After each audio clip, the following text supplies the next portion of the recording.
Is that all the opportunity? Yeah, it's fine, yeah. Proceed.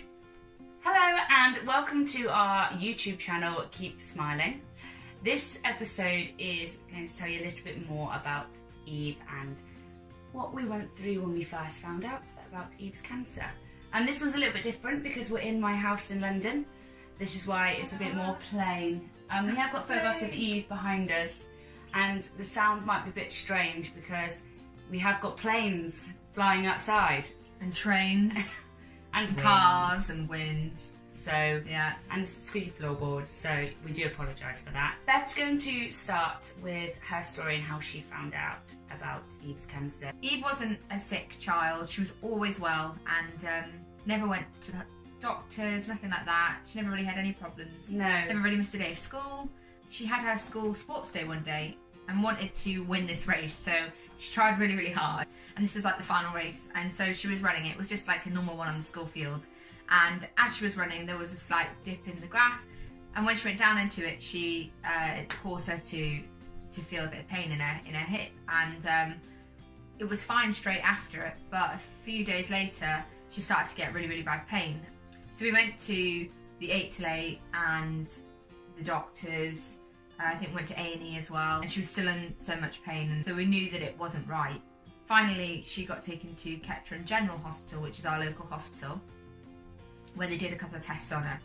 When we were in Leicester, they did a lot of different tests and things, and they thought it could be either septic arthritis, a slipped disc. They went through quite a few options, and I remember my auntie saying something like that she mentioned on the phone that they'd seen a mass.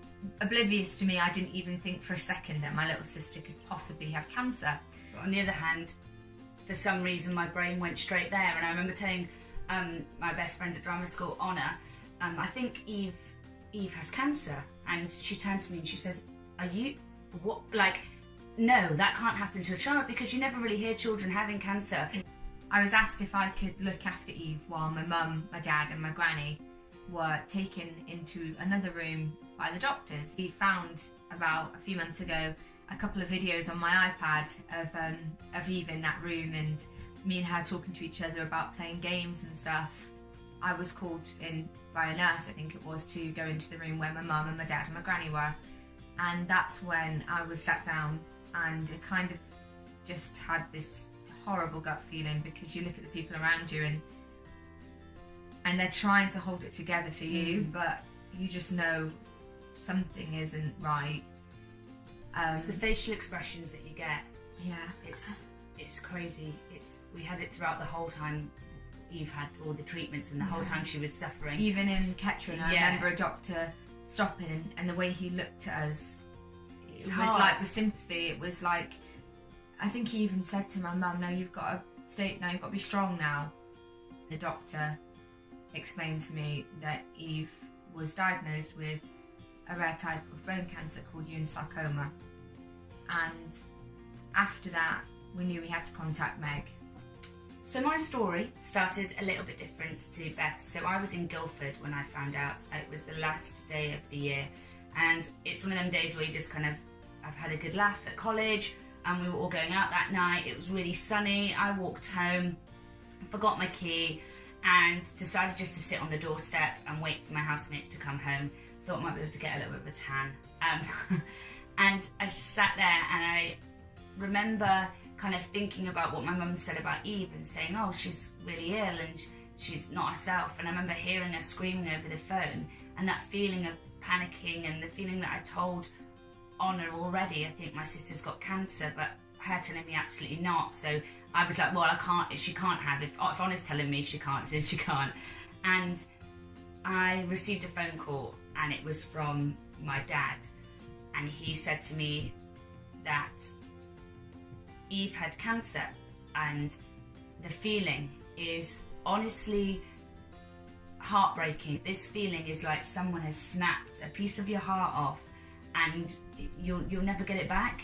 I think as well you just go into panic mode. Turmoil, because every time I've thought of someone that's had cancer, I've thought of them dying. And I thought, Mom, my sister's she's going to die. Yeah. I'm never going to see my sister again. Danny ran 20-minute journey in like 5 minutes. I don't know how we did that.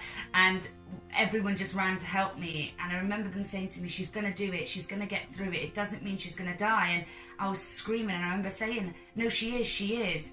And at that point, people say, oh, be really strong and she's going to be okay. But the first thing that does come into your head is death.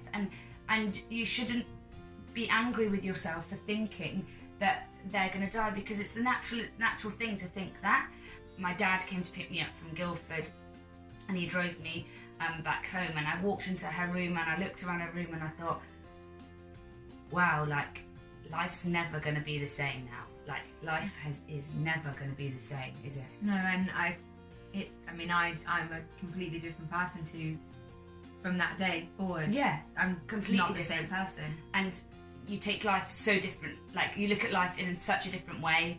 I look at life in the way that I get up every morning and I can walk and I can talk and I can do the things that I want to do, and I can go for breakfast with my friends and dinner and drinks and things like that. And there's tiny things that you don't think about every day, but to me they're massive, because it was not that whole positive attitude and outlook on life didn't start when Eve died. It started when the day we found out that she had cancer, because we know that started to limit her life and who she was as a child. Yeah, and obviously the last person to find out was Eve herself. It was a really big debate between all of us how we tell her, and we knew she was such a clever little girl that we had to word it properly and figure it out. The doctor had come in, Dr. Vizza. He's a fantastic doctor and he really looked after us. Yeah. He proceeded to tell her that she had something that wasn't very nice. It was a bug, and he wasn't very friendly. Yeah. And he said, and this bug is called what we call cancer, Eve. And from that, Eve looked a little bit puzzled, and we all kind of looked around and waited for her response. Yeah, and obviously we were trying our hardest really not to get upset, because she can't see us so upset and distraught. After Dr. Vizza had said this, Eve's response was, cancer? Who, me? And we all just looked at each other and we all thought the same thing. We said, and we know, Eve, we can't believe it's you either. We can't believe this is happening. And she looked and she was really, really puzzled. Yeah. She took it in. Yeah, she listened to what he said, that she was really going to be really sick and that it was cancer. And it all felt like a bit of a story. It was all a bit made up. That's how it felt. And the same thing she felt as we felt is we automatically put cancer and death together. So as a child, she did the same thing, because anybody that she knows had cancer died. So she did the exact same thing. And I think she even said, will I lose my hair? Didn't she? Yeah, she said, will she lose it? Because she had beautiful hair. Yeah. It was lovely, wasn't it? Gorgeous, yeah. When we found out it was stage 4. The whole way through this process, and it's something that we'll probably keep saying through all of our videos, is that every single person's experience is different, and that you shouldn't feel a certain way ever.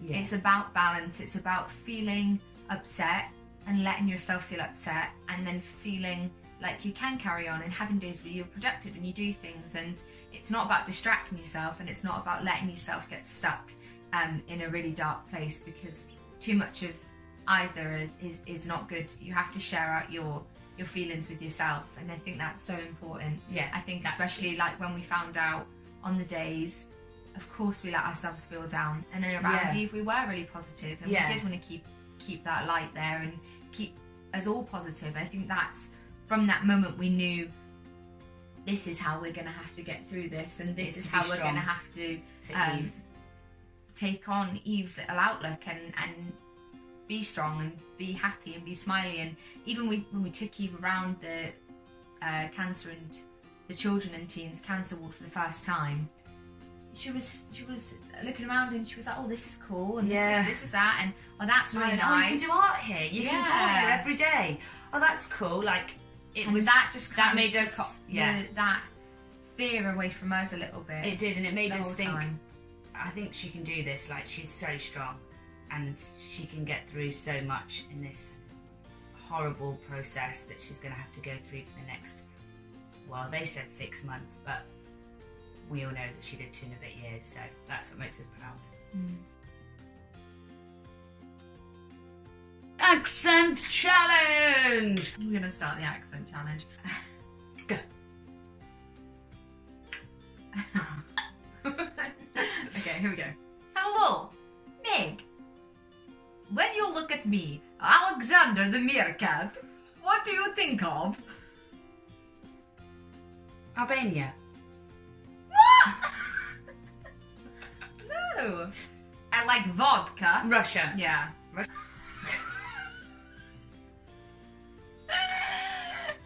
Yeah, don't do that one. It is what our aunties look like. And they put the washing on the side and they look like a woman. Like Italian woman.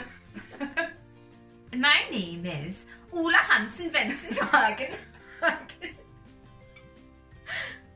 Swedish. Yeah, well done. Thank you. That's really good. I'll give you that. That was me getting the name completely wrong from the producers. Right, Hannah, you're ready for it. Of course. Yeah. Let me do a bit more. I want to hear a bit more. Okay, but I can do Gillian McKeith's like up there somewhere. I don't quite know where I'm from, but I do know that I love haggis and chips. Oh, that's very good. I love it. Thank you very much. It's been wonderful seeing you today. I sound a wee bit like Miss Hooley too. If anybody remembers Balamori. Stiamo momento mi come ti per quando mi si navedare ma ci con lavorate come se ne capite penale mica dai gara da podcast.